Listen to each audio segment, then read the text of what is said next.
Hi guys, it's Quinn. Welcome back to exploring my racial identity. I had to remember what blog I was posting to. Um, so I've had this thought that's on my mind. As I do reflection on my own behaviors that I've done that have hurt my own race, one of them that comes to mind is seeking the approval of dominant white society over the acceptance of people of color. I have done this. I've done this at the workplace. I remember trying to differentiate myself from another girl, another black woman who she was very loud and boisterous and would always joke about getting chicken at Popeyes. And I'm like, dear God, I don't associate me with that behavior. Um, and I remember just trying to outperform her or to do better than her so that people would please identify me as me, even though all the time white people would confuse us as the same person. I'm like, literally, okay, this is annoying. So, I mean, I would try to work really hard. I would try to solve as many problems as possible, create solutions and things of that nature to differentiate myself. But people only cared about how the black woman made them feel. And this other lady, she was a lot easier to get along with. They kind of thought that, hey, she makes me feel smarter hanging around with her. So that's kind of yeah, it was fucked up because she's really a brilliant and sweet lady. But I remember just being in constant competition with another black woman because I did not want to be labeled with the negative stereotypes that have been placed on blackness. I've tried to separate myself from my own race, to push away from all the negative stereotypes, and that's bullshit on my part. That's absolute bullshit. Um, like now I'm learning people are just who they are, and regardless of the things they say, it's what's in their heart that matters versus like what type of IQ they project. She taught me the beautiful lesson that she's like, you know what, just make the white people feel at ease. She's like, I think they're all dumb as hell, but you know, if I act stupid, then they'll feel comfortable around me versus seeing me as a threat. And so that was kind of the difference between the two of us, because I was seen as a threat because I would constantly try to achieve and do more to prove my worth, but she was seen as someone they could be comfortable with. So that taught me a very huge lesson, huge lesson.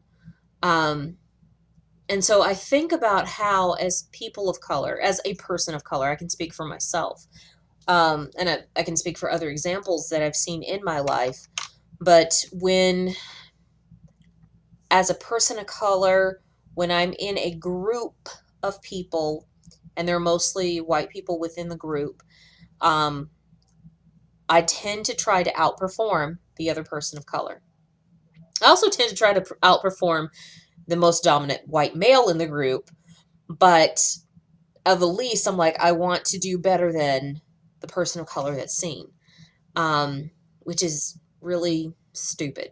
It's really stupid. I have nothing to prove to white society, and that's my own insecurity that I have to reflect on, and that I need to get right with the universe about. But I'm I don't want to say but. I don't want to negate what I'm saying, but I I have to hold myself accountable.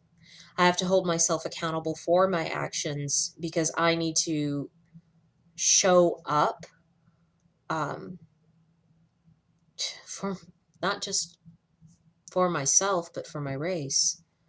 For Because we get kicked down all the time. Society paints us with one big wide brushstroke as to what we must be.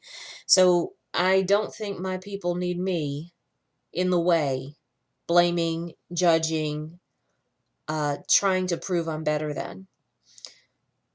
So I'm ashamed of that behavior, and I have to own it. I have to own it. That this is something that I've done. Even up to, I think, 2014, so 3 years ago, I remember in a church group comparing myself to the other person of color who was Asian. I remember comparing myself to him, and I would watch as when he would talk, we're in a group of white people, gay and straight, male and female white people.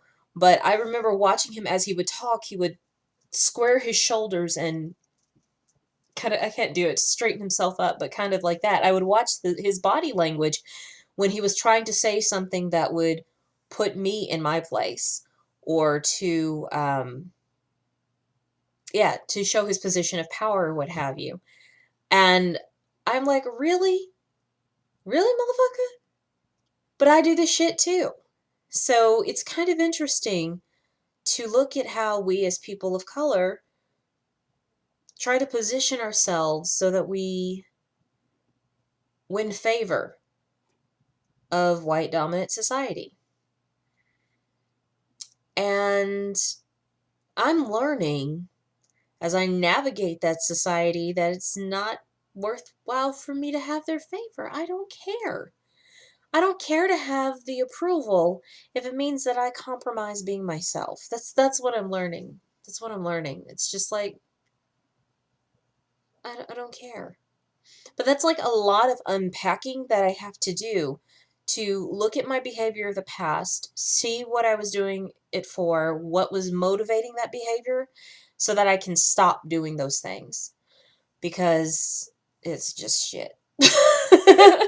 That's the technical term. That's just shit. Yeah. So that's something to consider. I guess that's what alpha male behavior, I think, or something like that, of where trying to not only outdo the most prominent male in the room, but also to make sure that you're above the omega. I think that's what that is.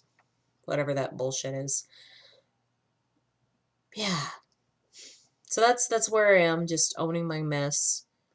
And I'll do some more meditating on it. Right now, this is just like kind of the surface level realization so that I can look at my behavior. Till next time, peace.